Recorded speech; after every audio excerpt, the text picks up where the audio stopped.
महामंत्री। महाराज, आपने सुन लिया? हाँ महाराज। ये एक और धमाके की आवाज थी। यह आवाज मेरा क्रोध बढ़ा रही है महामंत्री। यह आवाज मुझसे कह रही है कि अनिरुद्ध कोई सामान्य योद्धा नहीं। असुरेश्वर, अनिरुद्ध कितना भी असामान्य योद्धा क्यों न हो, परंतु वो मायासुर के सामने तो सामान्य योद्धा ही है। नहीं महामंत्री कुभांड, नहीं।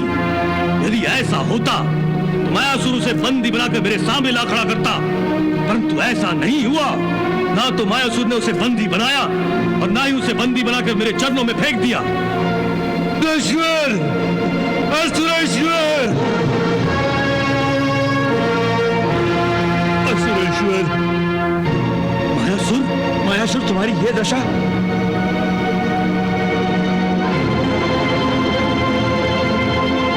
असुरेश्वर, मेरा अंतिम प्रणाम स्वीकार कीजिए। मुझे खेद है, मैं अनिरुद्ध का वध नहीं कर सका। असुरेश्वर,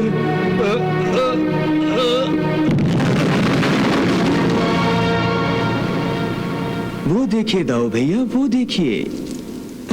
नारायण नारायण। दाऊ भैया, बाणासुर के मायावी राक्षस मायासुर का वध राजकुमार अनिरुद्ध ने कर दिया। अनिरुद्ध ने? कहाँ है अनिरुद्ध? अनिरुद्ध, वो देखिए दाऊ भैया, वो। मैंने मायासुर को नष्ट कर दिया, मैंने मायासुर को नष्ट कर दिया। अब मुझे उषा को द्वारिका ले जाने से कोई नहीं रोक सकता। राजकुमार अनिरुद्ध, एक मायासुर को नष्ट करके इस भ्रम में मत रहिए कि आपके द्वारिका जाने के रास्ते से सब कांटे हट गए हैं। असुरेश्वर के अस्त्र भंडार में मायासुर जैसे कई असुर हैं जो उन्होंने आप दोनों का रास्ता रोकने के लिए छोड़ रखे हैं। इसलिए अब आप सावधान होकर और उषा को लेकर चुपचाप तुरंत ही शोणितपुर से निकल जाइए। तुम ठीक कर रही हो चित्रलेखा। चलो उषा। आइए, मैं आप दोनों के लिए अपनी माया से रथ का प्रबंध कर देती हूँ। आओ उषा। महामंत्री कुभांड, जो योद्धा मायावी मायासुर का वध कर सकता है वो सामान्य योद्धा नहीं हो सकता।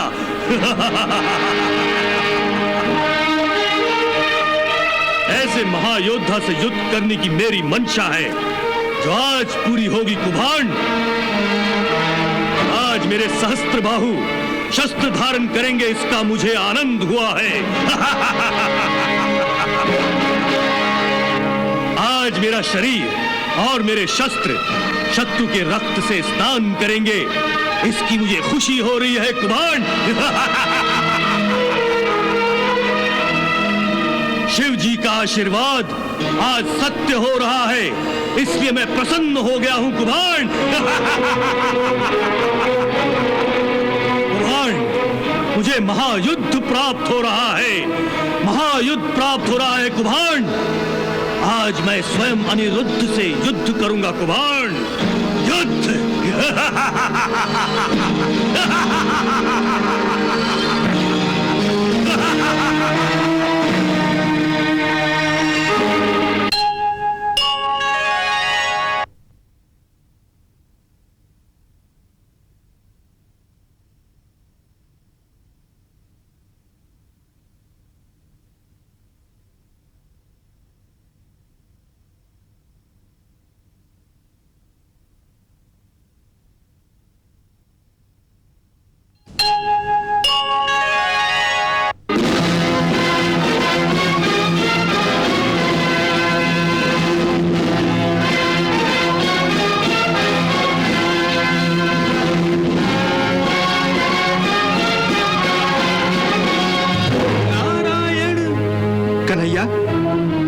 बाणासुर अपनी सेना के साथ अनिरुद्ध से युद्ध करने जा रहा है और हम यहाँ हाथ पर हाथ धरे बैठे रहे, उसकी सहायता न करें। नहीं दाऊ भैया, नहीं कन्हैया, वहां हमारा अनिरुद्ध अकेले बाणासुर की सेना के साथ युद्ध करने जा रहा है और हम यहाँ केवल दर्शक बने बैठे रहे। नारायण नारायण, दाऊ भैया बिल्कुल ठीक कह रहे हैं प्रभु। क्या क्या अनिरुद्ध की सुरक्षा का दायित्व हम पर नहीं है? बिल्कुल है, और सबसे अधिक तो आप दोनों पर ही है। आप दोनों अनिरुद्ध के दादाजी जो हैं। प्रभु, आपको शीघ्र अतिशीघ्र बाणासुर की नगरी में जाना होगा। तुम मुस्कुरा रहे हो कन्हैया? क्या तुम्हें यह हंसी और ठट्ठा लग रहा है? नहीं दाऊ भैया। तो फिर युद्ध के लिए तैयार क्यों नहीं हो रहे हो तुम? देख नहीं रहे हो बाणासुर किसी भी समय अनिरुद्ध पर आक्रमण कर सकता है? हाँ, यही तो।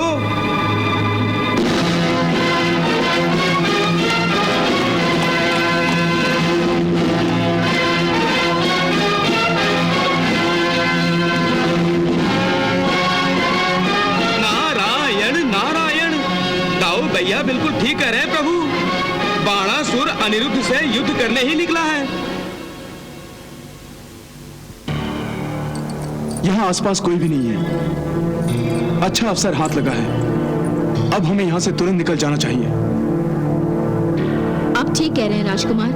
मैं अभी अपनी माया से आप दोनों के लिए रथ और अस्त्रों को प्रकट करती हूँ। चित्रलेखा, जल्दी करो ना।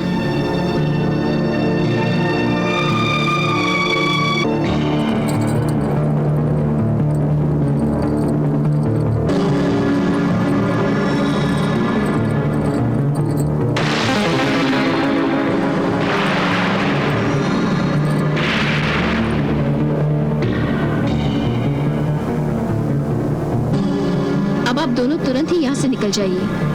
आइए।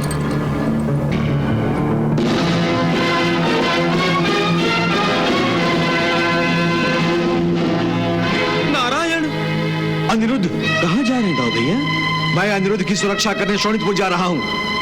रुक जाइए दाऊ भैया, रुक जाइए। अब मुझे कोई नहीं रोक सकता। यह आप क्या करने जा रहे हैं दाऊ भैया? वही करने जा रहा हूँ जो मुझे करना चाहिए। दाऊ भैया, यदि शोणितपुर जाना होगा तो हम दोनों साथ में जाएंगे। कोई आवश्यकता नहीं है कन्हैया, तुम यहाँ बैठो और बांसुरी बजाते रहो बस। नारायण नारायण। प्रभु, दाऊ भैया क्रोधित हो गए हैं। क्रोधित होने ही की तो बात है देवर्षि। वहाँ बाणासुर किसी भी क्षण अनिरुद्ध के सामने आ सकता है। आने दीजिए बाणासुर को दाऊ भैया, आने दीजिए। यह क्या कह रहे हैं देवर्षि? हाँ दाऊ भैया, जब तक बाणासुर अनिरुद्ध के सामने आएगा तब तक अनिरुद्ध बाणासुर की विशाल सेना का विनाश कर देगा। मैंने सच कहा ना भगवान? दाऊ भैया, देव ऋषि बिल्कुल ठीक कह रहे हैं। ठहरो अनिरुद्ध। असुरेश्वर, आप?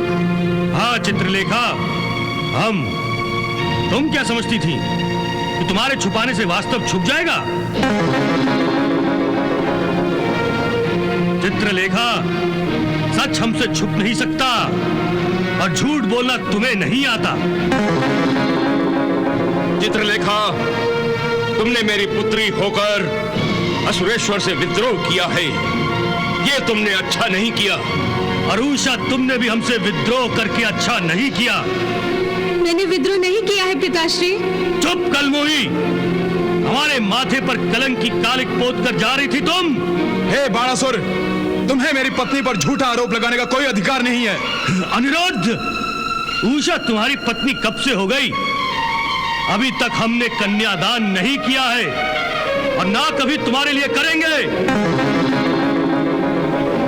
क्योंकि हम तुम्हें दान में कन्या नहीं, मृत्यु देंगे। मृत्यु, तुम तीनों को मृत्यु, क्योंकि तुम तीनों जीने के योग्य ही नहीं हो।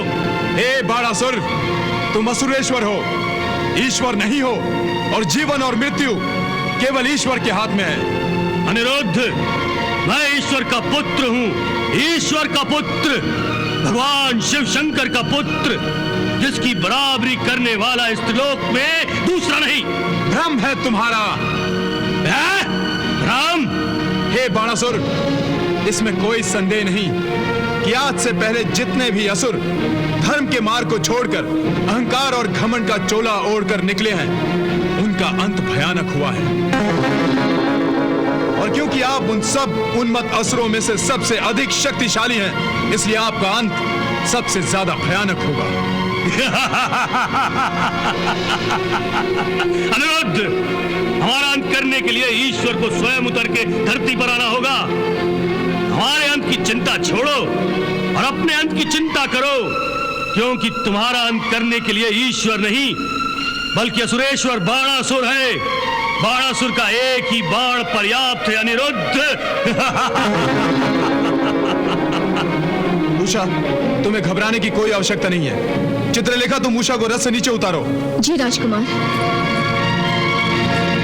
आओ उषा।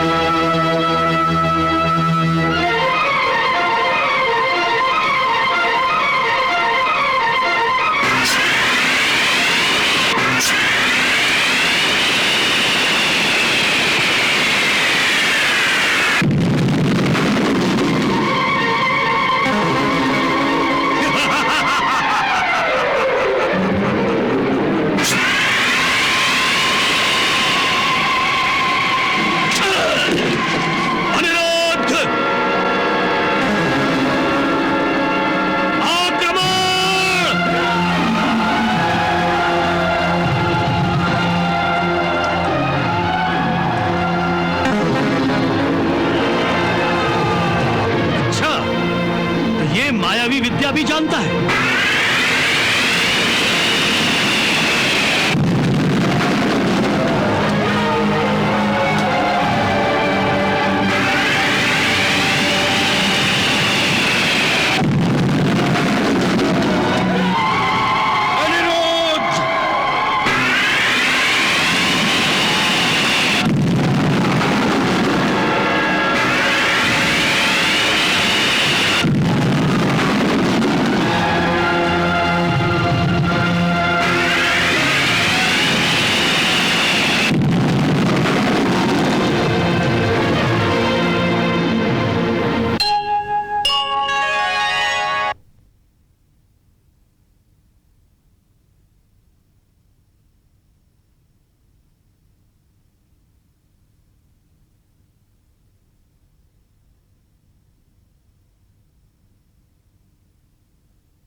दाऊ भैया, जिन धमाकों से बाणासुर खुश हो रहा है, वही धमाके उसकी शक्ति को क्षीण कर रहे हैं। परंतु हमारे अनिरुद्ध की शक्ति भी तो क्षीण होती जा रही है कन्हैया। नहीं दाऊ भैया। हाँ दाऊ भैया, अनिरुद्ध की शक्ति तो आप हैं, भगवान श्री कृष्ण हैं। दाऊ भैया, हम दोनों जब तक शोणितपुर जाएंगे तब तक अनिरुद्ध बाणासुर की अधिकतर शक्ति नष्ट कर चुका होगा। परंतु हम बाणासुर की शक्ति क्षीण होने की प्रतीक्षा क्यों करें कन्हैया? क्या तुम्हें मेरे बल और शौर्य पर विश्वास नहीं है? नहीं दाऊ भैया, बल्कि आपके बल और शौर्य पर तो सारी द्वारका नगरी निश्चिंत है। परंतु इस समय हम जिस बाणासुर का सामना करने जा रहे हैं, वो बाणासुर सामान्य नहीं है। उसे स्वयं भगवान भोलेनाथ ने अपना पुत्र माना है और उसे अपनी शक्ति भी प्रदान की है। दाऊ भैया, स्वयं भोलेनाथ ने बाणासुर को महासंहारक अस्त्र प्रदान किए हैं। दाऊ भैया, बाणासुर अजय है, वो अपराजेय है, क्योंकि भगवान भोलेनाथ का आशीर्वाद सुरक्षा कवच बनकर उसकी रक्षा कर रहा है। और दाऊ भैया, बाणासुर मेरे परम भक्त प्रहलाद के पौत्र राजा बलि का पुत्र भी है।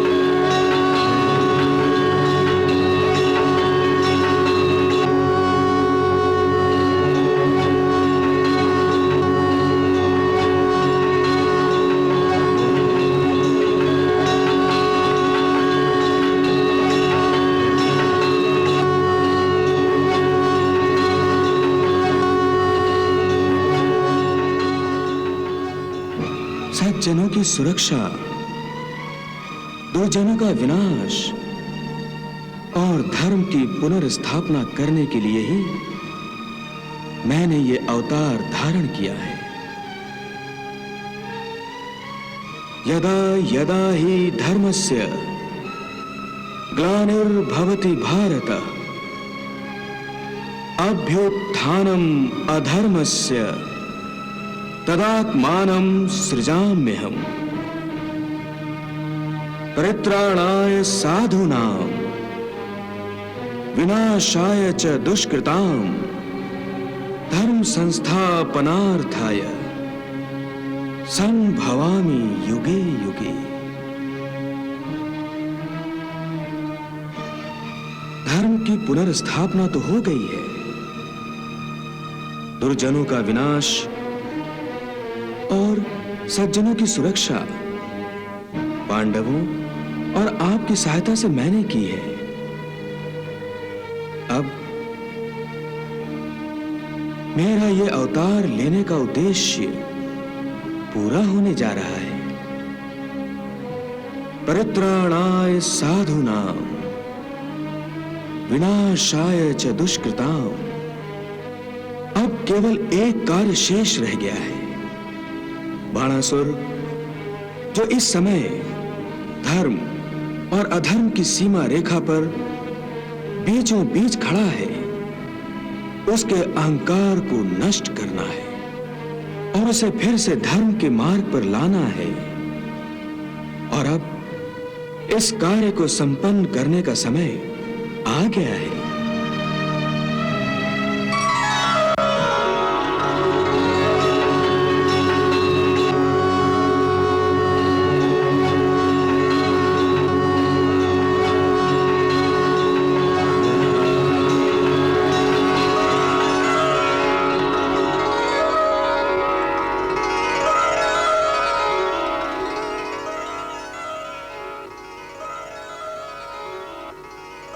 इसका अर्थ है कन्हैया, तुम बाणासुर के विरुद्ध अनिरुद्ध की सहायता करोगे।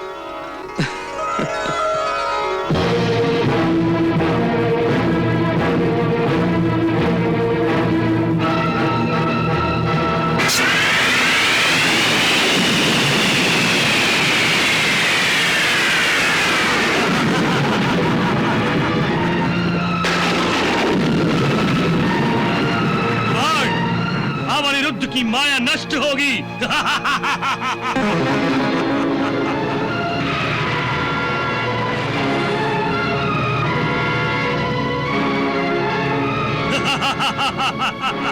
देखा कुमार, अपनी माया से भ्रमित करना चाहता है मुझे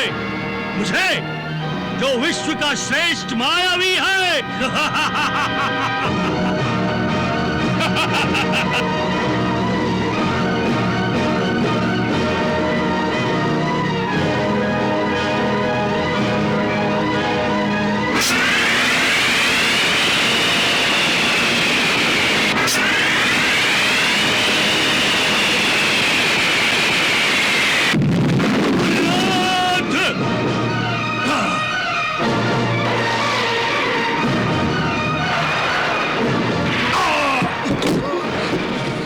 अनिरुद्ध,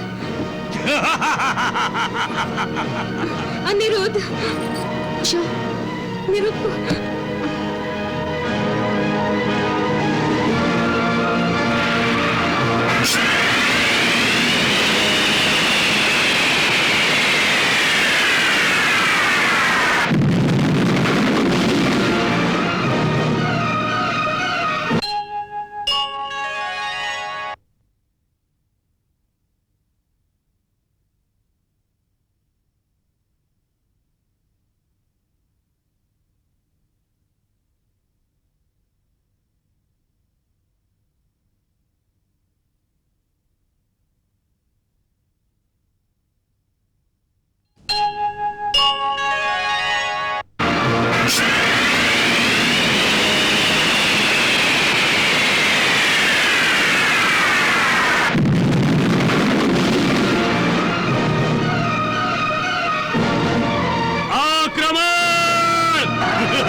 यदि मैंने उषा से सच्चा प्यार किया है, यदि मैंने अपने माता पिता की सच्चे दिल से सेवा की है, यदि मैंने भगवान श्री कृष्ण की निष्काम आराधना की है, तो मेरे इस बाण से बाणासुर की माया नष्ट हो जाएगी।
जाओ पकड़ो उसे।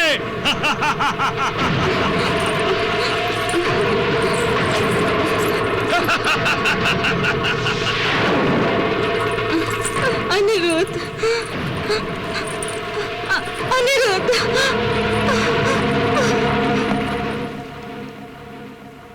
नारायण नारायण। प्रभु, आखिर अनिरुद्ध बाणासुर का बंदी बन ही गया।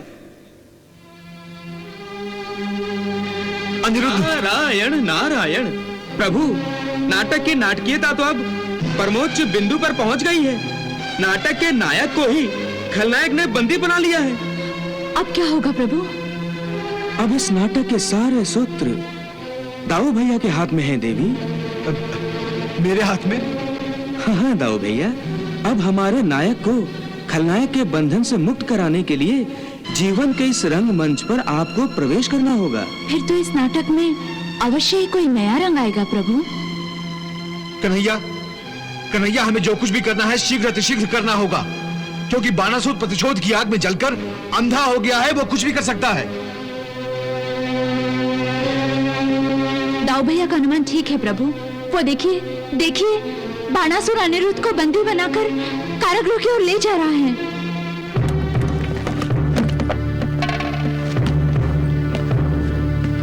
पिताश्री, पिताश्री, हम पर दया कीजिए। पिताश्री, हम पर दया कीजिए, हम पर दया कीजिए। महाराज, महाराज, आप तो दया के सागर हैं महाराज। राजकुमार अनिरुद्ध को उनके अपराध के लिए क्षमा कर दीजिए। दया अनिरुद्ध पर तो क्या, तुम दोनों पर भी नहीं करूंगा।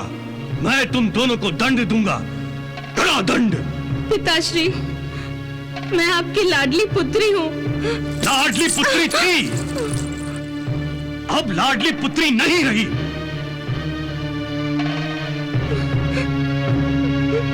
महाराज, लाडली नहीं रही तो क्या हुआ? उषा अभी आपकी पुत्री है। शत्रु का शत्रु से कोई रिश्ता नाता कोई संबंध नहीं होता चित्रलेखा। शत्रु के साथ केवल शत्रुता होती है, और मेरी राजनीति की पुस्तक में शत्रु या शत्रु का साथ देने वाले किसी भी व्यक्ति को क्षमा देने का कोई अध्याय लिखा ही नहीं गया। महाराज, यदि अब तक अध्याय नहीं लिखा गया है तो अब लिख दीजिए महाराज। चित्रलेखा, तुम अपनी सीमा का उल्लंघन कर रही हो। पिताश्री, यदि मैंने अभी अपनी सीमा का उल्लंघन नहीं किया तो अनर्थ हो जाएगा पिताश्री। अनर्थ तो होना ही है चित्रलेखा, क्योंकि मैं अनिरुद्ध को जीवित नहीं छोड़ सकता। नहीं पिताश्री, नहीं। आप ऐसा नहीं कर सकते पिताश्री। मैं कुछ भी कर सकता हूँ उषा। अनिरुद्ध से मेरा विवाह हो चुका है। हट! ये विवाह नहीं विवाद है, और अब ये विवाद ग्वाले के पोते की मृत्यु के साथ ही समाप्त होगा। नहीं नहीं पिताश्री, नहीं। राजकुमार अनिरुद्ध निर्दोष है। वो मेरा सुहाग है। अब मेरा गला घोटना चाहे तो घोट सकते हैं, किंतु मेरा सुहाग कैसे उजाड़ सकते हैं? हमें क्षमा कर दीजिए पिताश्री। उषा, ये तुम क्या कर रही हो? मेरी पत्नी होकर आंसू बहा रही हो? जब किसी योद्धा की पत्नी आंसू बहाती है तो ये उस पौरुष का अपमान होता है। क्या तुम मेरा अपमान कराना चाहती हो उषा? नहीं राजकुमार, नहीं। तो फिर तुम क्यों बार बार किसी के पांव पकड़कर गिड़गिड़ा रही हो? ये प्राणनाथ, मुझे आपके प्राणों की चिंता है। यदि आज मैंने याचना नहीं की तो हम दोनों सदा के लिए बिछड़ जाएंगे। उषा, हम दोनों पति पत्नी बन चुके हैं और हमें इस बंधन से कोई मुक्त नहीं करा सकता। कोई नहीं, असुराज बाणासुर भी नहीं। अनिरुद्ध, तुम हमें चुनौती दे रहे हो? कुमार, आज्ञा असुरराज। ये तीनों राजद्रोही हैं, इन्हें कारागृह में डाल दो। जो आज्ञा असुरराज।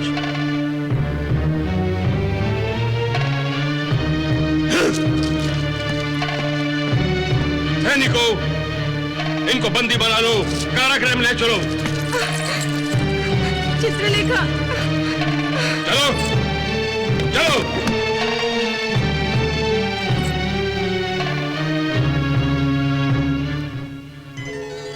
प्रणाम प्रभु। प्रणाम भगवान। भगवान, आप कुछ चिंता में दिखाई दे रहे हैं। हाँ भगवान, मेरा ही पुत्र मेरी चिंता का कारण बन गया है। उसके अहंकार ने हजारों विनाशी हाथों का अदृश्य रूप धारण कर लिया है। मैं जानता हूं भगवान। फिर भी आप उस अधर्मी के अहंकार को नष्ट नहीं कर रहे हैं, बल्कि शेषनाग के अवतार बलराम को भी आपने मेरे बाणासुर से युद्ध करने से रोका। भगवान, बाणासुर कोई साधारण दानव नहीं है। वो तो आपका पुत्र है। आपकी आज्ञा के बिना बाणासुर के विरुद्ध युद्ध करके आपका अपमान करने का साहस भला मैं कैसे कर सकता था? धर्म का शत्रु यदि अपना सगा भी हो तो उससे कोई संबंध नहीं रखा जाता। धर्म के मार्ग का त्याग करने वाले से सारे संबंध तोड़ दिए जाते हैं। फिर मैं ये कैसे सहन कर सकता हूं कि जिसे मैं अपना पुत्र मानता हूं वो अधर्म के मार्ग पर एक भी पग आगे बढ़ाए? भगवान, महाभारत संग्राम के समय आपने अर्जुन को भी गीता द्वारा धर्म और युद्ध का यही पाठ पढ़ाया था। हाँ भगवान, परंतु महाभारत के युद्ध में जब तक अर्जुन को स्वयं भीष्म पितामह ने अपना वध करने की आज्ञा नहीं दी थी, तब तक अर्जुन ने अपने धनुष पर बाण नहीं चढ़ाया था। इसी प्रकार बाणासुर के विरुद्ध युद्ध करने के लिए मुझे भी आपकी आज्ञा की प्रतीक्षा थी भगवान। अधर्म को नष्ट करने के लिए और धर्म के संरक्षण तथा स्थापना के लिए ही आपने मानव अवतार धारण किया है। इस संबंध में यदि मेरे सहयोग की आवश्यकता हो तो मैं उपस्थित हूं इस शुभ कार्य के लिए। यह विचार मेरे मन में लाए बिना कि बाणासुर मेरा पुत्र है, उसके अहंकार को नष्ट करने के लिए आप जो उचित समझें वो करें। जैसी आपकी आज्ञा भगवान, जैसी आपकी आज्ञा। प्रणाम भगवान।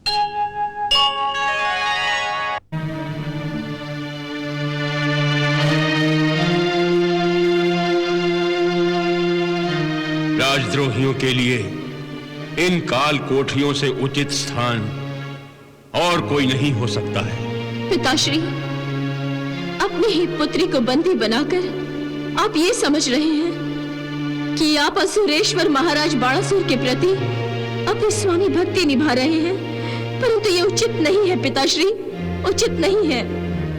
पुत्री, कोई पिता पुत्री से धर्म का पाठ नहीं पढ़ता और पुत्री कभी पिता की गुरु नहीं बन सकती। पिताश्री, यदि आप मेरी बात नहीं समझ सकते हैं तो आप ही मुझे समझाइए। आप ही तो मेरे प्रथम गुरु हैं। आप ही बताइए कि कैसा धर्म है जो अपनी ही पुत्री को मृत्यु के हवाले करने की सीख दे रहा है। पिताश्री, क्या जन्मदाता कभी मृत्युदाता बन सकता है? नहीं पिताश्री, नहीं। पिताश्री, मैं जानती हूँ कि असुरराज मुझे कभी जीवित नहीं छोड़ेंगे, परंतु पिताश्री, एक अधर्मी राक्षस राज के हाथों मृत्यु दंड पाने से तो अच्छा है कि आप स्वयं अपने हाथों से मेरा गला घोट दें।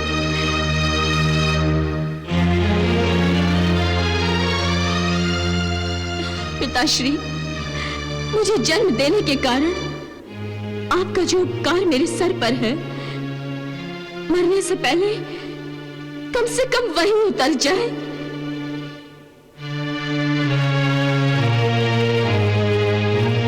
पिताश्री, मुझे बंदी बनाकर मेरे विवेक पर कोई बोझ मत डालिए। मैं अपराधी होने की ग्लानि लेकर मरना नहीं चाहती हूँ, अन्यथा मरकर भी मेरी आत्मा युगों युगों तक भटकती रहेगी। नहीं पुत्री, नहीं। हाँ पिताश्री, हाँ, मुझ पर कृपा कीजिए पिताश्री, मुझ पर कृपा कीजिए और अपने इन्हीं हाथों से जिनसे आपने मुझे पाल पोस कर बड़ा किया है, मेरा गला घोट दीजिए। मैं अपनी हत्या का आरोप भी आपके सर पर नहीं रखूंगी और आपको आपके इस पाप के लिए क्षमा कर दूंगी पिताश्री, क्षमा कर दूंगी। पत्थर की मूर्तियों से याचना करने से कुछ नहीं मिलता चित्रलेखा। तुम क्यों पत्थर को अपना पिता समझ रही हो? अरे पिता तो वो होता है जिसके सीने में प्रेम का हृदय धड़कता है। निर्दयी को अपना पिता समझने की भूल मत करना चित्रलेखा। ये महामंत्री कुभांड, ये तो दास है, दास, असुरेश्वर का दास, जिसे अपनी पुत्री से प्रेम की दृष्टि मिलाने के लिए भी असुरेश्वर की आज्ञा की आवश्यकता होती है। ये कुछ नहीं कर सकता, चाहकर भी तुम्हारे लिए कुछ नहीं कर सकता चित्रलेखा। मुझे कुछ करना चाहिए, कुछ अवश्य करना चाहिए। मुझे अपनी पुत्री के लिए कुछ करना चाहिए, कुछ अवश्य करना चाहिए। तुम कुछ नहीं कर सकते महामंत्री। जाओ, अपने स्वामी के चरणों में अपनी भक्ति के पुष्प चढ़ाते रहो। अरे तुम क्या जानो पिता क्या होता है? मैं क्या करूं, क्या करूं मैं? मेरी समझ में कुछ नहीं आता। यदि स्वामी धर्म निभाता हूं तो पुत्री को खो दूंगा, और यदि पुत्री धर्म निभाता हूं तो सारी आयु जो मैंने अपने स्वामी की सेवा की है, स्वामी भक्ति खो दूंगा। क्या करूं, क्या करूं मैं? पुत्री भक्ति निभाऊं या स्वामी भक्ति निभाऊं? स्वामी भक्ति निभाओ कुभांड, स्वामी भक्ति निभाओ।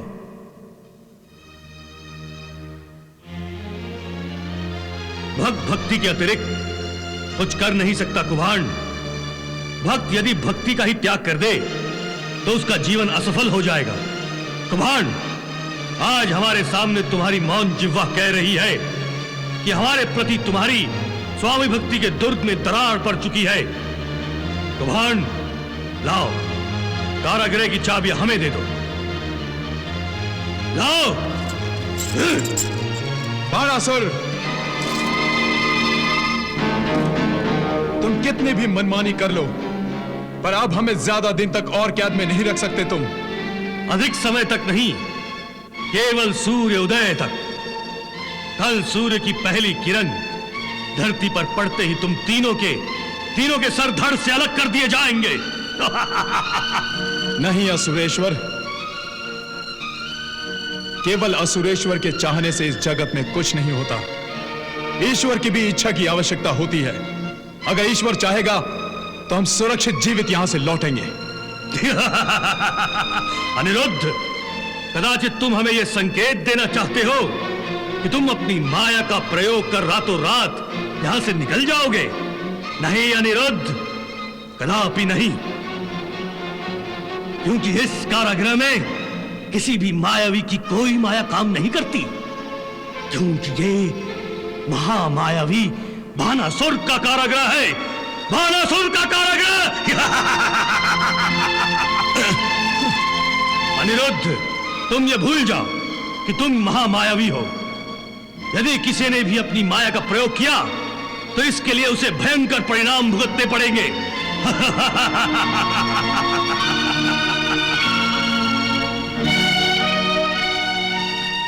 भगवान, हम जानते हैं कि भावुकता में बहकर तुमने अपनी पुत्री के प्रति स्नेह की भावना दिखाने की भूल की थी, पर यह भूल गए कि ये राज्य की विद्रोही है।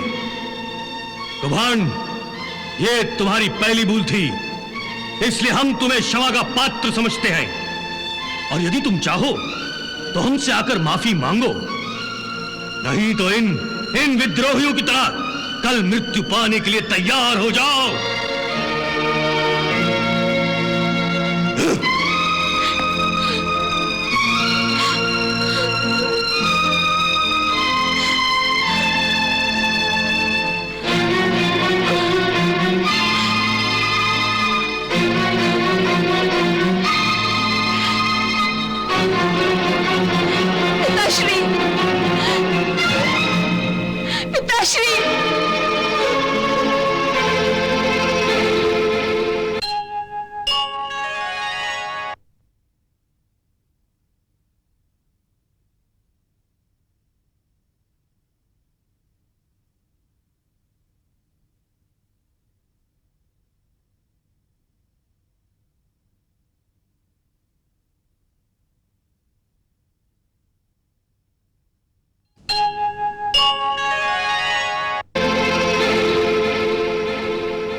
प्रणाम प्रभु।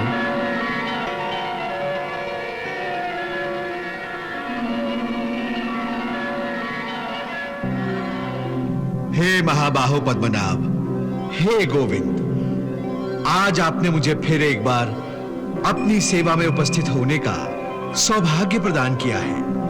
इसका यही अर्थ है कि आप मेरी पीठ पर सवार होकर युद्ध करने जाएंगे। हाँ पक्षीराज, आज फिर एक युद्ध अनिवार्य हो गया है।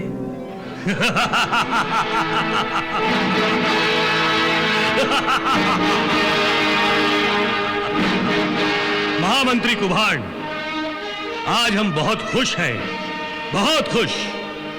एक तो इसलिए कि तुम हमारे पास वापस आ गए हो, और दूसरे इसलिए कि अब हमें शीघ्र ही युद्ध प्राप्त होगा। युद्ध।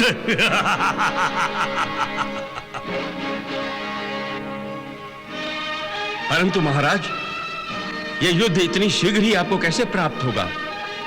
कल जब हम अनिरुद्ध को मृत्यु दंड देंगे, और ये समाचार जब ग्वाले कृष्ण और बावले बलराम को प्राप्त होगा, तो आओ देखेंगे न ताव देखेंगे। तुरंत अपने पौत्र का प्रतिशोध लेने के लिए शोणितपुर पर आक्रमण कर देंगे, और तब हमें युद्ध प्राप्त होगा, महायुद्ध।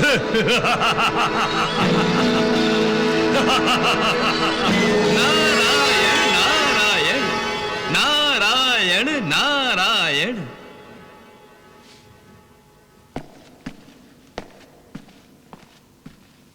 नारायण नारायण। देवर्षि आप। प्रणाम देवर्षि। प्रणाम देवर्षि। कल्याणमस्तु। असुरेश्वर बाणासुर, आपको प्रसन्न देखकर मेरा मन भी प्रसन्न हो गया है। परंतु आप ये महायुद्ध और महाविनाश की कामना क्यों कर रहे हैं? अरे विनाश तो किसी को कोई प्रसन्नता प्रदान नहीं करता ना। देवर्षि, एक क्षत्रिय योद्धा युद्ध की कामना नहीं करेगा तो क्या भोजन की कामना करेगा? नारायण नारायण, भोजन करने से तो आनंद प्राप्त होता है, परंतु युद्ध करने से क्या आनंद मिलता है? आप नहीं जानते देवर्षि, युद्ध आरंभ करते समय जो शंखनाद किया जाता है तो उसे सुनकर मुझे यूं प्रतीत होता है जैसे विवाह समारोह में शहनाइयां बज रही हैं।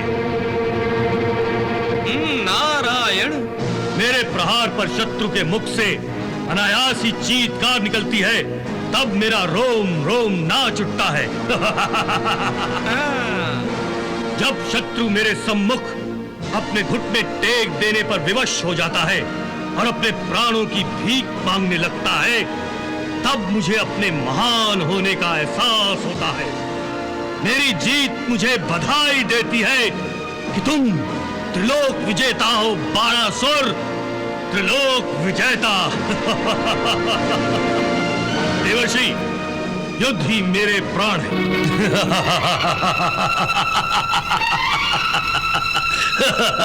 अब बात समझ में आई देवर्षि। कौन सी बात है सुरेश्वर? जो बात अब तक आपने बताई नहीं थी। नारायण नारायण। देवर्षि, अब मैं समझ गया कि अपने पोते को बचाने के लिए ग्वाले कृष्ण ने आपको मेरे पास भेजा है। नारायण नारायण। देवर्षि, परंतु अनिरुद्ध को कोई नहीं बचा सकता। मैं कल अनिरुद्ध को मृत्यु दंड दूंगा। मैं भी देखता हूं कि कौन सा सूरमा उसे बचाने आता है।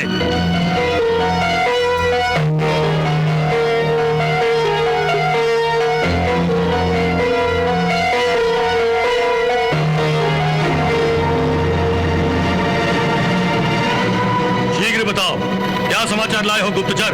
असुरेश्वर, कृष्ण और बलराम अपने मायावी गरुड़ पर सवार होकर शोणितपुर की ओर आ रहे हैं। और उनकी सेना? सेना साथ नहीं है असुरेश्वर।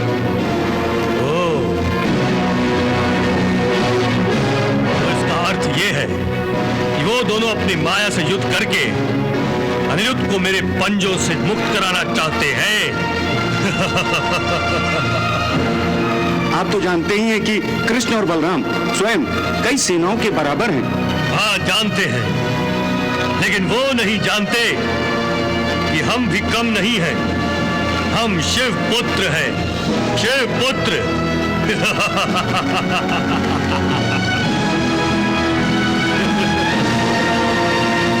दोनों ग्वाले हमसे क्या युद्ध करेंगे?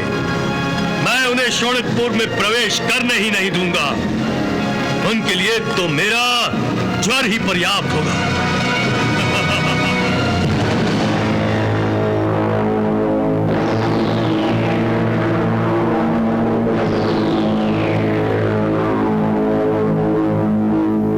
तो भैया, अब हम शोणितपुर के अंतरिक्ष में पहुंच गए हैं। कन्हैया, यदि हम शोणितपुर के अंतरिक्ष में पहुंच चुके हैं तो हमें बिना विलंब किए शोणितपुर में प्रवेश करना चाहिए। वहां अनिरुद्ध के प्राण संकट में। कन्हैया। हाँ दाऊ भैया, मैं भी ऐसा ही चाहता हूँ कि एक क्षण की भी देरी किए बिना हमें शोणितपुर में प्रवेश करना चाहिए। परंतु कन्हैया, यदि तुम भी यही चाहते हो तो फिर संकोच किस बात का है और फिर किस बात की बाधा है दाऊ भैया, बाणासुर। बाणासुर? दाऊ भैया, बाणासुर ने मायासुर जैसे अनेक राक्षस शोणितपुर की सुरक्षा करने के लिए नियुक्त किए होंगे और साक्षात शिवजी ने बाणासुर की नगरी की सुरक्षा करने के लिए वचन दिया है। इसलिए हमें सहज ही शोणितपुर में प्रवेश नहीं करना चाहिए दाऊ भैया।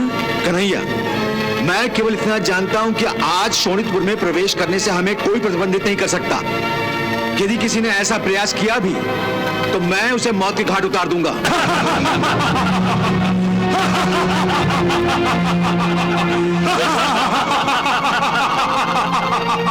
कन्हैया, कन्हैया, ये कौन है? मैं ज्वर हूं। दाऊ भैया, जिसे महादेव शिवजी ने बाणासुर की नगरी शोणितपुर की रक्षा करने के लिए स्वयं नियुक्त किया है। हे कृष्ण, हे बलराम, मैं आप दोनों का आदर करता हूँ, परंतु मैं शोणितपुर में प्रवेश करने की आज्ञा नहीं दे सकता, क्योंकि शोणितपुर की सीमा सुरक्षा मेरा धर्म है। इसलिए आप दोनों चले जाइए। हम यहाँ लौटने के लिए नहीं आए हैं ज्वर। तुम स्वयं हमारे रास्ते से हटते हो या मैं तुम्हें हटाऊं? मुझे कोई नहीं हटा सकता बलराम, मुझे कोई नहीं मार सकता, परंतु मैं किसी को भी मार सकता हूँ, क्योंकि मुझे महादेव शिव शंकर का आशीर्वाद प्राप्त है। इसलिए अब मैं अंतिम चेतावनी दे रहा हूँ, आप शोणितपुर के अंतरिक्ष से तत्काल चले जाइए। ज्वर, सावधान।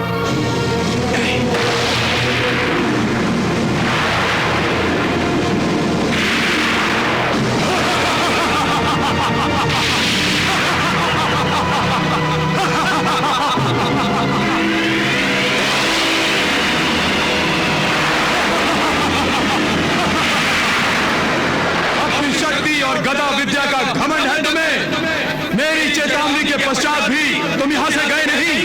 अब तुम द्वारिका वापस जीवित नहीं जा सकते।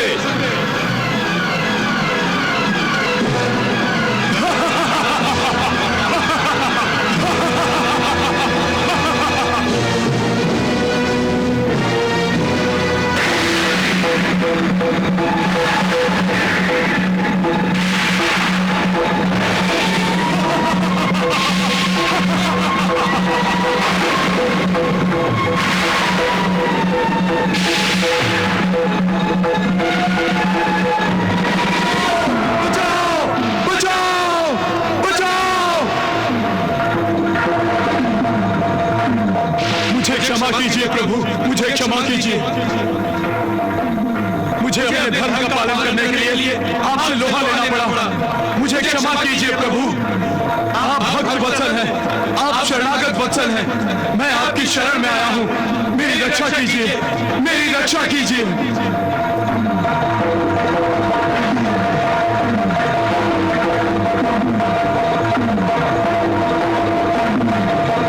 चलिए पक्षीराज, चलिए।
किसकी प्रतीक्षा कर रहे हैं असुरराज? तो उस भगोड़े ग्वाले कृष्ण की। ग्वाले कृष्ण की? हाँ कुभाड़, मुझे पता है कि अपने पोते को मृत्यु से मुक्त कराने के लिए वो ग्वाला कृष्ण यहाँ अवश्य आएगा।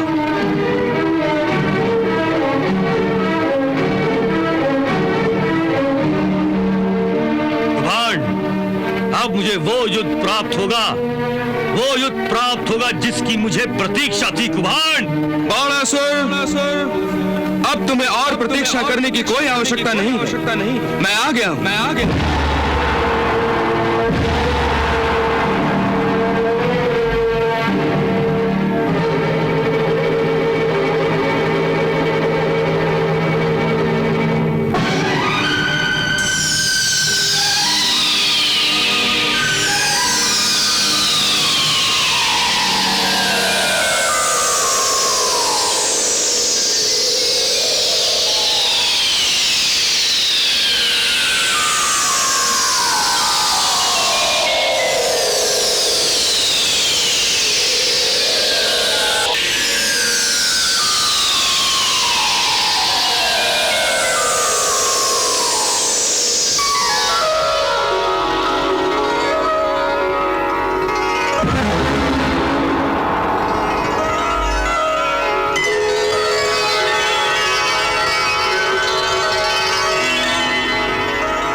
हे पक्षीराज, अब तुम जाओ और अंतरिक्ष में हमारी प्रतीक्षा करो।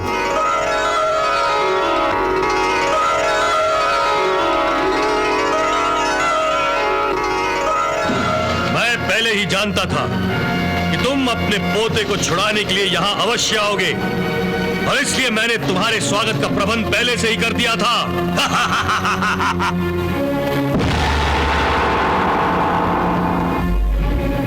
ये तो अच्छा हुआ ग्वाले कि तुम स्वयं मेरी महायुद्ध की इच्छा पूर्ति के लिए बलराम के साथ शोणितपुर आ गए।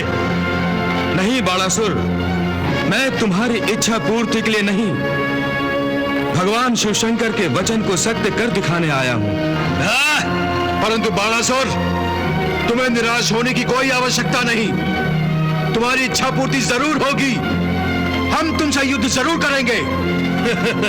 अब शोणितपुर तो आ ही गए हो, परंतु इस राज्य से मेरी आज्ञा के बिना तुम द्वारिका नहीं लौट सकोगे। मैं तुम्हारी चिताओं को अग्नि दिखाऊंगा।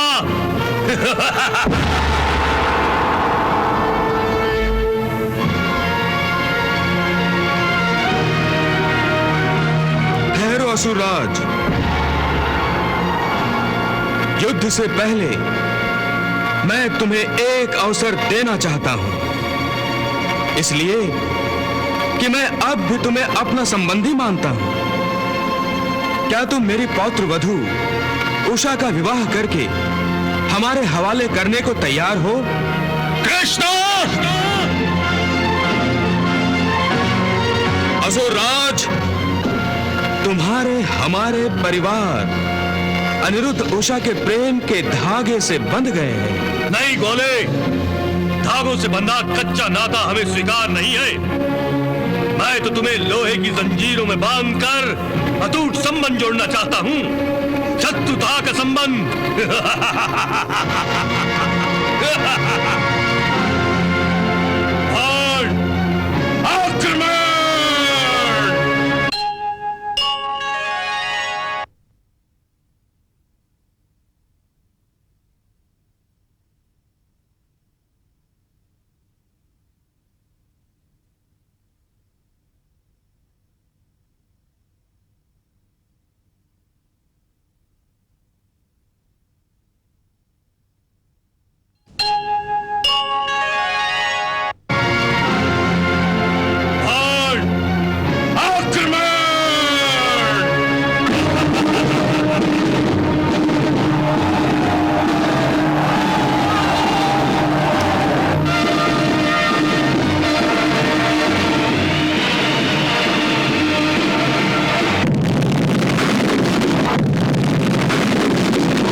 शंकर।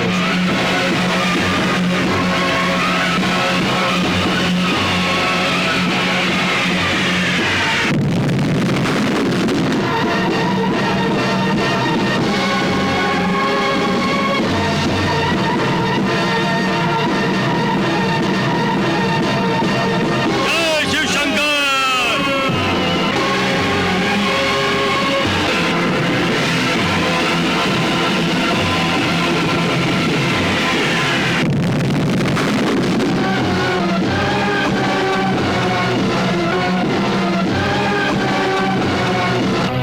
कृष्ण, मैं सहस्त्र बाहु हूं और तुम्हारी तो केवल 2 ही बाहें हैं। तुम क्या मुझसे युद्ध करोगे?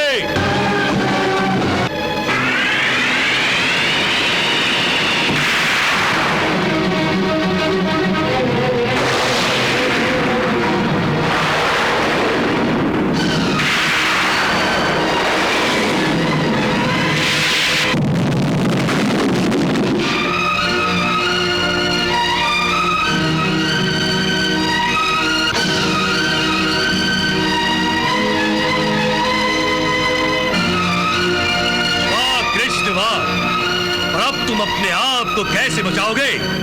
मैं ब्रह्मशिर अस्त्र प्रकट कर रहा हूं। सावधान!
पूछ रहा हूं, तुम मेरी पौत्र वधू को मेरे हवाले करते हो या नहीं? नहीं।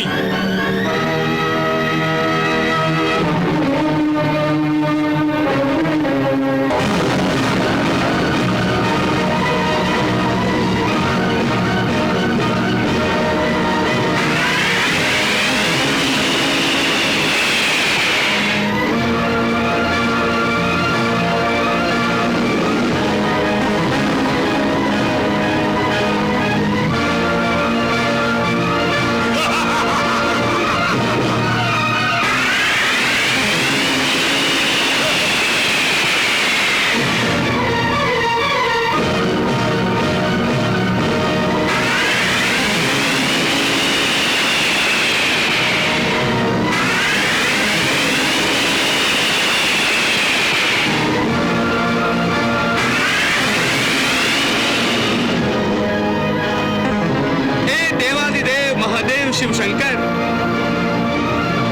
बाणासुर के अहंकार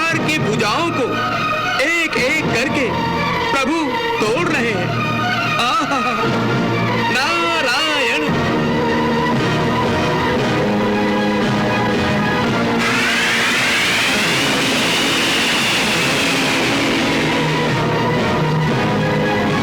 दैत्यराज, युद्ध शुरू होने से पहले तुम्हारे पास जो 1000 बाहें थी उन्हें मैंने तोड़ दिया है। अब तुम्हारे पास केवल 2 बाहें शेष रह गई हैं। अब मैं भी द्विभुज हूं और तुम भी द्विभुज हो। मैं फिर तुमसे एक बार पूछ रहा हूं, क्या तुम मेरी पौत्र वधू उषा को मेरे हवाले कर रहे हो या नहीं?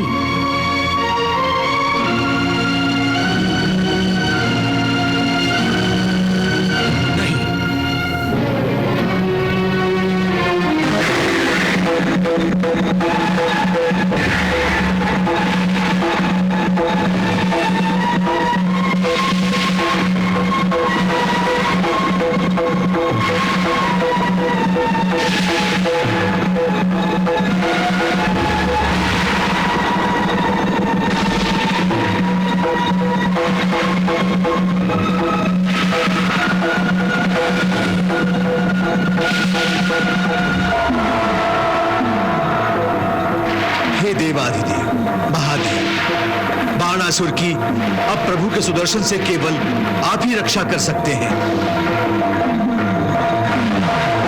मेरी रक्षा करें शिवशंकर।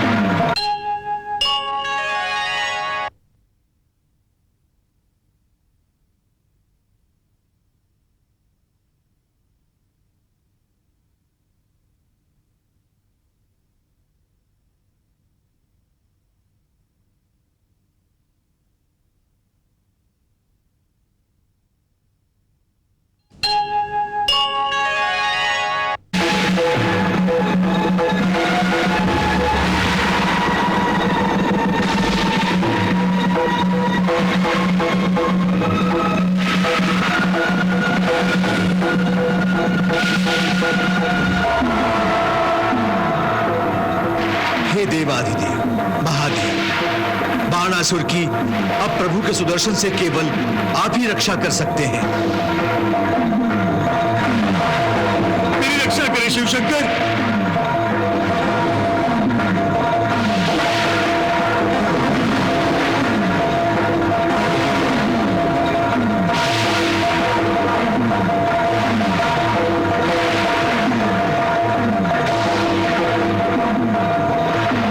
जय शिवशंकर।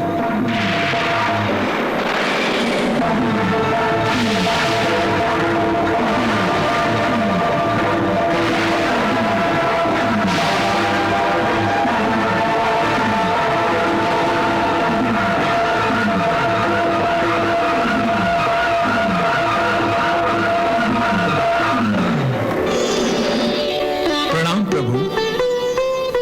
प्रणाम भोलेनाथ। प्रभु, आपने बाणासुर के अहंकार को तो नष्ट कर दिया, अब क्या उसका वध भी करना चाहते हैं आप? हे भोलेनाथ, मैं तो केवल एक पापी, अहंकारी और दुष्ट को नष्ट करना चाहता था।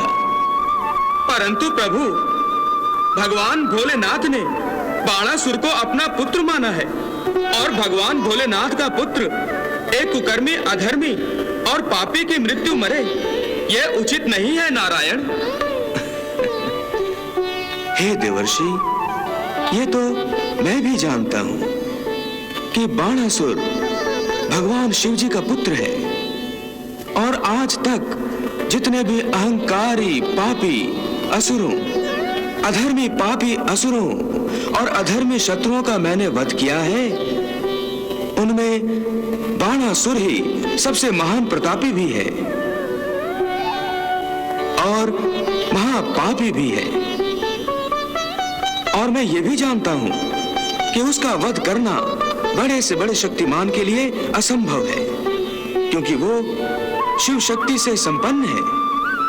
परंतु भगवान शिव भी ये कैसे सहन कर सकते हैं कि उनकी शक्ति का दुरुपयोग हो। बाणासुर ने अपनी असीम शक्ति का अनुचित लाभ उठाते हुए समस्त संसार में आतंक मचा दिया। भगवान शिव का पुत्र होते हुए अधर्म को अपनाया और अपनी शक्ति से सबको परास्त करके अधर्म का साम्राज्य स्थापित किया।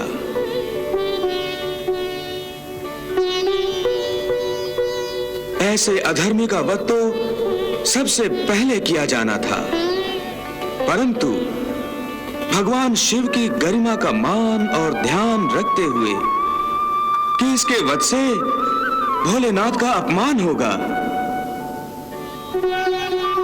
मैं बाणासुर को छोड़ता आया और इसके अहंकार के विनाश के कार्य को अपने जीवन का प्रथम नहीं अंतिम उद्देश्य बनाया। सोचा था कि एक ना एक दिन इसकी आंखें खुलेंगी। प्रभु, बाणासुर को अहंकार के अंधकार में भला बुरा कुछ दिखाई नहीं दे रहा था, और जिन आंखों पर अहंकार का पर्दा पड़ा हो वो खुली भी हो तो कैसे देख सकती हैं प्रभु? भगवान, अब आपने इस अंधकार को दूर कर दिया है। आपके हाथों बाणासुर के अहंकार की हजार भुजाएं टूट जाने के बाद बाणासुर की आंखों से अहंकार का पर्दा हट गया है और उसके आगे ज्ञान का प्रकाश फैल गया है।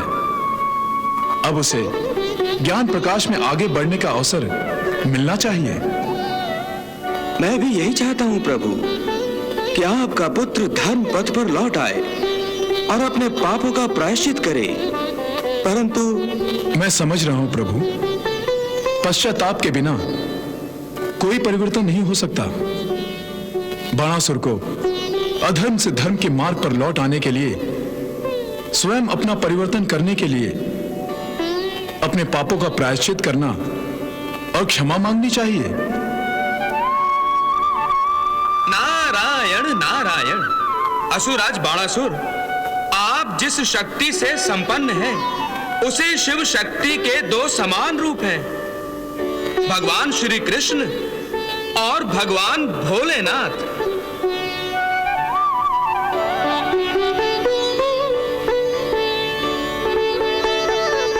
हाँ पुत्र बाणासुर, हम में न कोई बड़ा है न कोई छोटा, इसलिए तुम मुझसे शक्ति का अंश प्राप्त करके समस्त संसार को तो परास्त कर सकते हो, परंतु भगवान श्री कृष्ण को नहीं।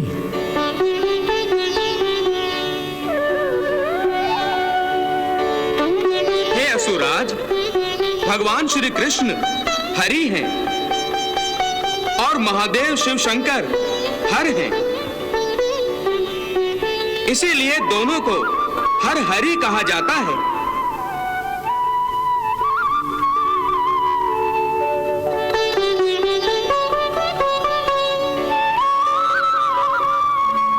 असुराज, आप वास्तव में भगवान श्री कृष्ण से नहीं महादेव से ही युद्ध कर रहे थे।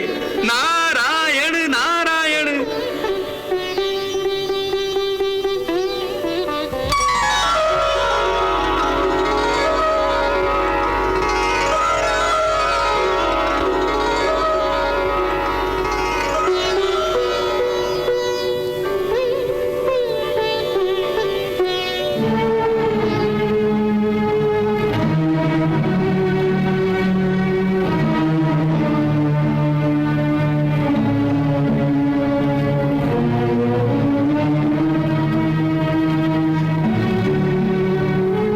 क्षमा कर दीजिए प्रभु, मुझे ज्ञानी को क्षमा कर दीजिए प्रभु, मुझे क्षमा कर दीजिए प्रभु, मुझे क्षमा कर दीजिए प्रभु।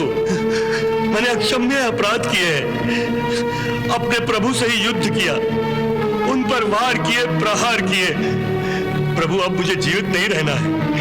हे प्रभु, आप अपने सुदर्शन को आदेश दें कि वो मेरा जीवन समाप्त कर दे। प्रभु, यदि आपके चरणों में मेरी मृत्यु होगी तो मैं परम भाग्यशाली होऊंगा प्रभु।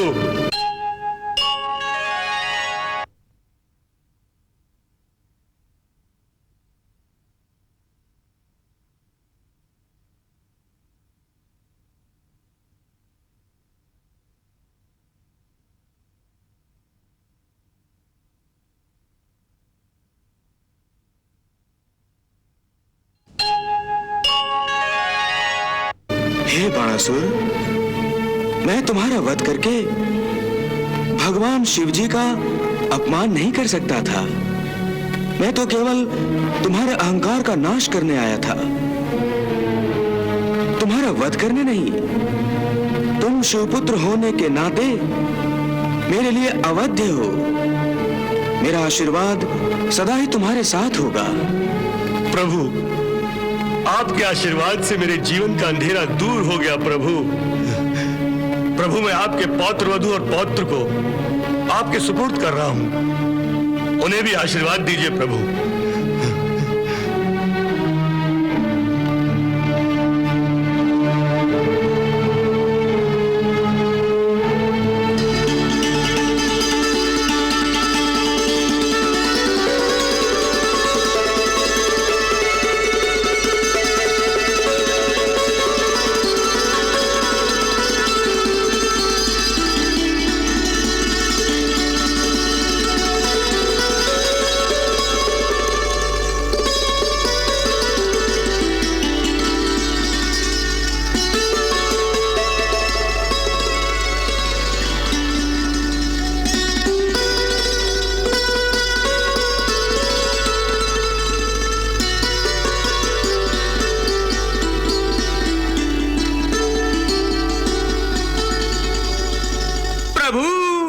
नाटक समाप्त हुआ।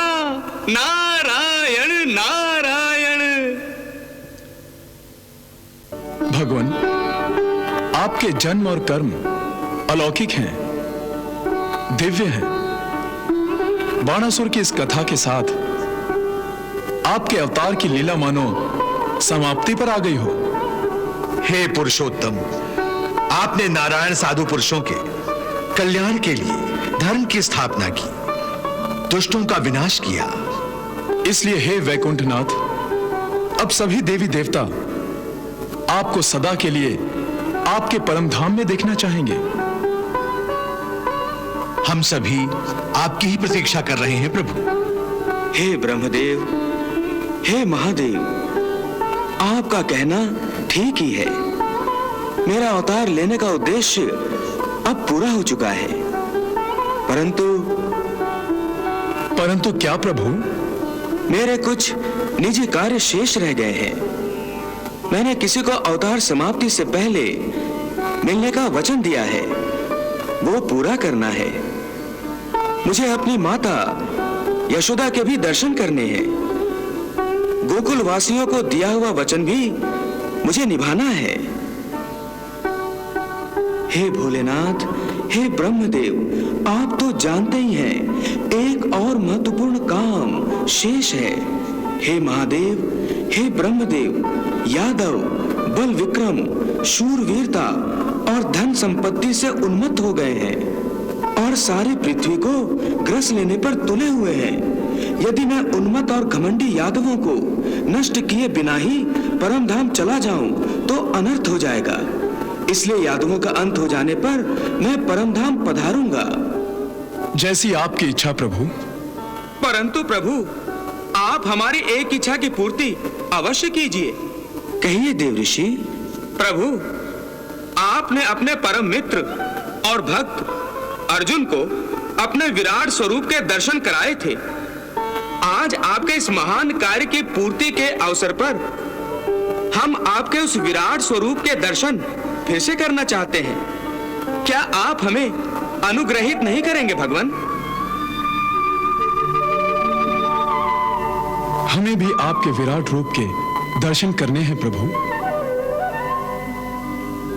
हाँ प्रभु, आप हमें अनुग्रहित कीजिए। तथास्तु।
केशव नमः, केशव नमः, माधव नमः, माधव नमः।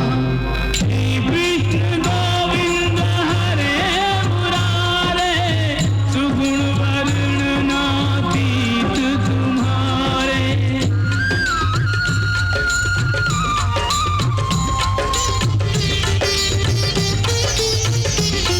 विराट स्वरूप त्रिभुवन राया, तुम्हारी जय जय त्रिभुवन राया। धन्य है यह विराट तम रूप, धन्य है यह विराट तम रूप, जिसमें ब्रह्मांड विराट समाया। तुम्हारी जय जय त्रिभुवन राया, विराट स्वरूप त्रिभुवन राया।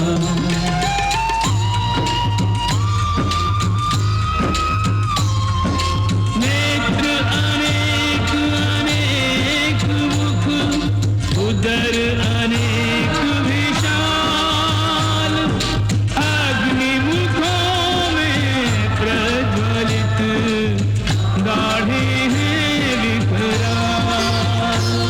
एक एक कर दुष्ट दुराचारी, भीषण मुख माहि प्रवेश करे। मुख में जलती वे ज्वालाएं, ईंधन सम उनको शेष करे। गुरुजन परिजन आत्मीय स्वजन सब प्राण गंवाते दिखते हैं। हे महाकाल हे महाप्रलय, सब तुम में समाते दिखते हैं। हे महाकाल हे महाप्रलय, सब तुम में समाते दिखते हैं।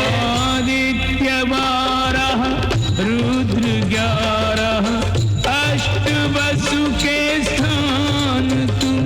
गंधर्व दिक्पति यक्ष नगपति, सबका रखते ध्यान तुम। कर्मानुसार सुगति कुगति करते हो नाथ प्रदान तुम।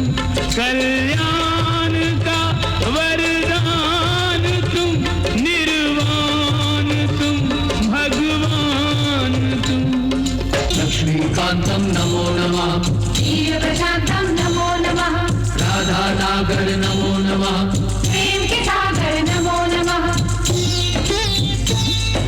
दशावतारी नमो नमः, जगोपकारी नमो नमः, हे पुरुषोत्तम नमो नमः, सच्चिदानंदम नमो नमः।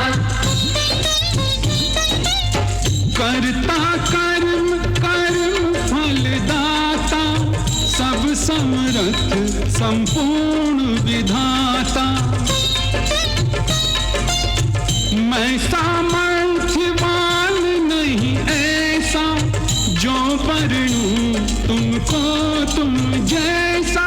कृष्ण हरे गोविंद हरे, अगम्य अपार सार के सार, अगम्य अपार सार के सार।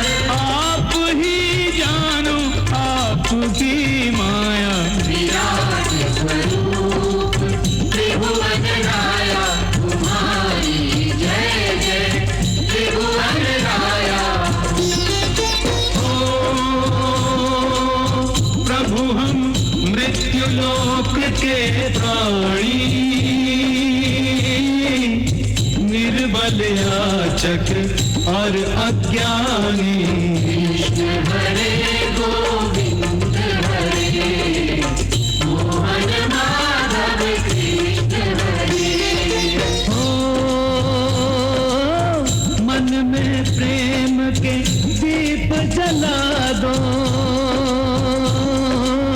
द्वेष मिटा दो, बैर मिटा दो। कृष्ण हरे गोविंद हरे, मोहन माधव कृष्ण हरे। ओ श्री चरणों में स्थान हमें दो, भक्ति का वरदान हमें दो। कृष्ण हरे गोविंद हरे, मोहन माधव कृष्ण हरे।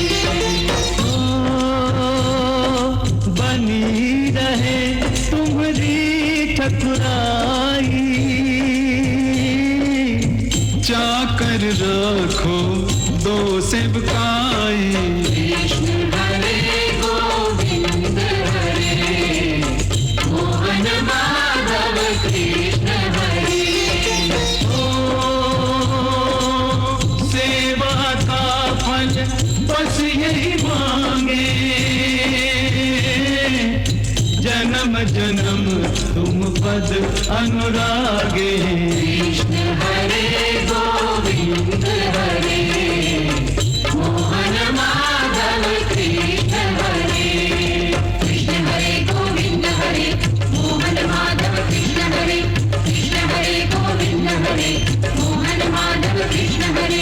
कृष्ण हरे गोविंद हरे, मोहन माधव कृष्ण हरे। कृष्ण हरे गोविंद हरे, मोहन माधव कृष्ण हरे। हरे कृष्ण कृष्ण कृष्ण हरे हरे, हरे कृष्ण कृष्ण कृष्ण हरे हरे, हरे कृष्ण कृष्ण कृष्ण हरे हरे, हरे कृष्ण कृष्ण कृष्ण हरे हरे, हरे कृष्ण कृष्ण कृष्ण हरे हरे, हरे कृष्ण कृष्ण कृष्ण हरे हरे।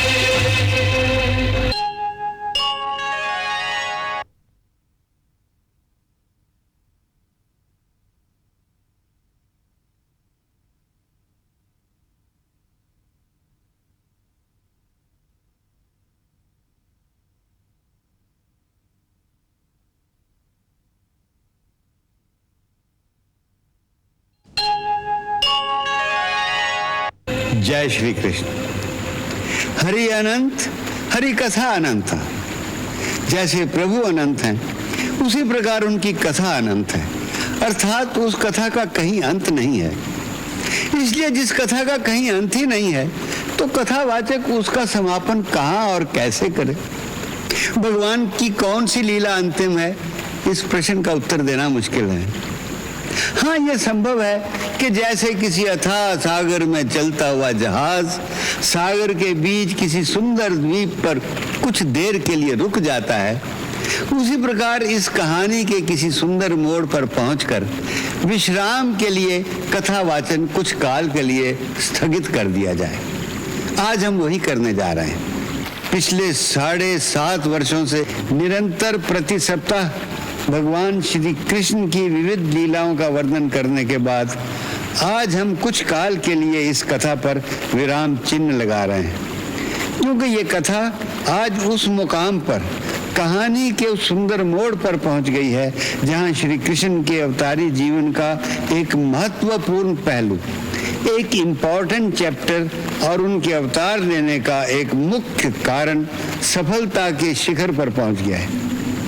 गीता में श्री कृष्ण ने स्वयं कहा है, परित्राणाय साधूनाम विनाशाय च दुष्कृताम धर्म संस्थापनार्थाय संभवामि युगे युगे। अर्थात अवतार का मुख्य उद्देश्य था धर्म संस्थापन। इसके लिए कर्म की जो योजना थी, प्लान ऑफ एक्शन था, वो 2 भागों में बटा हुआ था। पहला भाग परित्राणाय साधूनाम, सो वो काम उन्होंने महाभारत के युद्ध में पांडवों को विजय दिलाकर पूरा कर दिया। दूसरा भाग था विनाशाय च दुष्कृताम। महाभारत के युद्ध तक ये कार्य आधा ही पूरा हुआ था। कंस, चाणूर, शिशुपाल आदि दैत्यों के वध के बावजूद अभी वज्रनाभ और सहस्त्रबाहु बाणासुर जैसे दैत्यों का संहार अभी बाकी था। यह अधूरा काम भी सहस्त्रबाहु की पराजय के साथ पूरा हो गया। उन्होंने स्वयं भी कहा था कि मेरा ये आखिरी बड़ा काम है। परंतु ये भी सत्य है कि साधुओं का उद्धार और दुष्ट जनों का संहार केवल इन्हीं 2 बातों से तो श्री कृष्ण का जीवन चरित्र पूरा नहीं हो जाता। ये तो श्री कृष्ण अवतार के विहंगम चित्र के केवल 2 कोने हैं। उनकी लीला तो बहुत विशाल, बहुरंगी और बहुमुखी लीला है, जिसे अंग्रेजी में मैनी स्प्लेंडर्ड लाइफ भी कह सकते हैं। इस परिस्थिति में ये कौन तय करेगा कि उनकी कौन सी लीला अंतिम थी, कहाँ पर उनकी कथा का समापन होता है? इसलिए हम अपने मन में इस भ्रम को नहीं पाल रहे कि कभी हम उनकी संपूर्ण कथा सुना सकेंगे। हाँ, यदि माता भगवती की इच्छा हुई हमसे और सेवा कराने की, तो उनकी प्रेरणा, इच्छा और शक्ति के द्वारा अवसर मिलने पर हम श्री कृष्ण लीला के और नए प्रसंग फिर आपकी सेवा में अवश्य प्रस्तुत करेंगे। अब हमें विदा दीजिए। इस विदाई के समय हम सब के प्रति अपना हार्दिक आभार प्रदर्शन करना चाहते हैं। सर्वप्रथम अपने दर्शकों का, जिन्होंने इतने वर्षों श्री कृष्ण की कथा को बड़ी तल्लीनता से सुनते हुए हमारे उत्साह को निरंतर बढ़ाया। हम आभारी हैं अपने सहयोगियों के, हमारे यूनिट में काम करने वाले वर्करों के, जिनकी अथक मेहनत और प्यार भरे साथ के बिना इतना विराट कार्य करना संभव नहीं था। सबके नाम हम नहीं गिना सकते, क्योंकि लाइटमैन से लेकर डायरेक्टर तक सभी ने मिलकर प्रोडक्शन की इतनी बड़ी गाड़ी चलाने में हमारी मदद की। हम सब साथियों, अपने पुत्रों, पौत्रों और अपने समस्त वर्करों का अभिवादन करते हैं, प्रणाम करते हैं उन्हें। हम उनके बीवी बच्चों और उनके घर वालों को के भी आभारी हैं, क्योंकि ये सब लोग कितने वर्षों तक अपने घरों से दूर रहकर हमारे इस महान कार्य में हमारा साथ दे रहे हैं। दर्शकों के अपार स्नेह और इन्हीं साथियों की दिन रात की अथक मेहनत का नतीजा था कि श्री कृष्ण धारावाहिक 120 से अधिक हफ्तों में टीवी धारावाहिकों में नंबर 1 की श्रेणी पर आरूढ़ रहा। अंत में हम अपनी माता भगवती और समस्त गुरुजनों के श्री चरणों में नतमस्तक होकर वंदना करते हैं, जिन्होंने अपने स्नेह और अपनी ममतावश हम जैसे अज्ञानी अनपढ़ को श्री कृष्ण चरित्र की इस महान गाथा को सुनाने का माध्यम बनाया। मैया, हमें इस सेवा का अवसर उसी प्रकार देती रहना, ताकि हम कृष्ण कथा का बाकी भाग अपने दर्शकों को फिर कभी सुना सकें। अंत में परब्रह्म स्वरूप भगवान श्री कृष्ण के श्री चरणों में हमारी ये एक ही विनती है कि हे त्रिलोकीनाथ, हे सर्व चराचर के स्वामी, हमारी इस धरती पर सदा सर्वदा सारी मानव जाति का कल्याण हो और हमारे इस पावन देश में सर्वदा निरंतर बहती रहे गीता की गंगा, कर्म की धारा, भक्ति की धारा। सर्वे भवन्तु सुखिना, सर्वे सन्तु निरामया, सर्वे भद्राणि पश्यन्तु, मा कश्चिन दुख भाग भवे। जय श्री कृष्ण, जय श्री कृष्ण। कृष्णा